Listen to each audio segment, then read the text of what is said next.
Okay, this is book summary parts 2 and 3 for The Power of Habit. So the methods of habit formation in families and communities remain pretty similar for individuals, which include the habit loop, cue, routine, and reward. The difference here is that within families or communities, individuals who they're more likely to have influence or be influenced by others to create greater change through their habits. These can start with what Dewey calls keystone habits or small wins. A keystone habit is a small habit that can perpetuate larger or more change. These small wins bring about more small wins, which begin to establish a culture of change. In the book, Dewey talks about how people who incorporate a habit of exercising into their daily routine then begin to develop other habits such as eating healthier or developing a more consistent sleep schedule. Within the family setting, these individuals can influence the habits of others within the family unit. Families can develop the same habits by using the habit loop of cue, routine, and reward. These habits can also be changed within the family by finding a different routine together.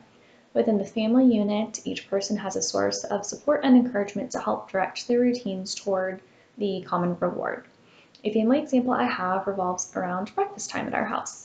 This is always inconsistent because our start times of each day can be varied and our days off are not always the same. Sometimes we are rushing to get to breakfast, grab something quick and unhealthy, or just go without.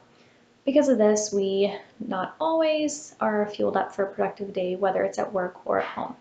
We made the change of getting up at the same time every day and doing so together, regardless of work or the day's activities. This gives us the opportunity to prepare a healthy and full breakfast to keep us fueled for the day. The cue is the alarm in the morning, the routine is making and eating breakfast together, and the reward is the productivity as well as the time spent together. In communities, the habit loop is still a constant. Here, individuals can also influence others to develop habits. These habits start because of social ties and even minor commonalities between individuals, sometimes with a touch of peer pressure or the need to please others. In communities, people can gain support from other individuals facing the same issues and maintain accountability. In the book, Duhigg discusses people attending AA meetings. These individuals can rely on each other for support to maintain their routines or change the habit by replacing drinking with other activities that still create a reward that drinking previously gave them. Duhigg also uses the example of Rosa Parks and the community boycotting the bus system. The individuals' habits of riding the bus were interrupted due to the boycott, whether they knew Rosa Parks personally or not. These weak ties and changes in habit help to develop the culture of change within the community. A community example that I have was developed shortly after I moved into my neighborhood. In my own community, people are always looking for more ways to go green. Nearly everyone recycles, and many of those same people compost. I've always remained consistent in recycling, but have never been able to maintain a compost myself. I did feel a little bit of peer pressure wanting to be more a part of the community, and that prompted me to begin composting again.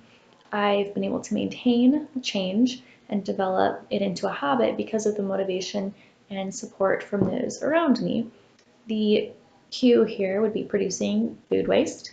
The routine was changed from me just throwing out my food waste and putting it into a compost instead for my new routine. And the reward is feeling more involved and part of the community, as well as helping to create a more green environment.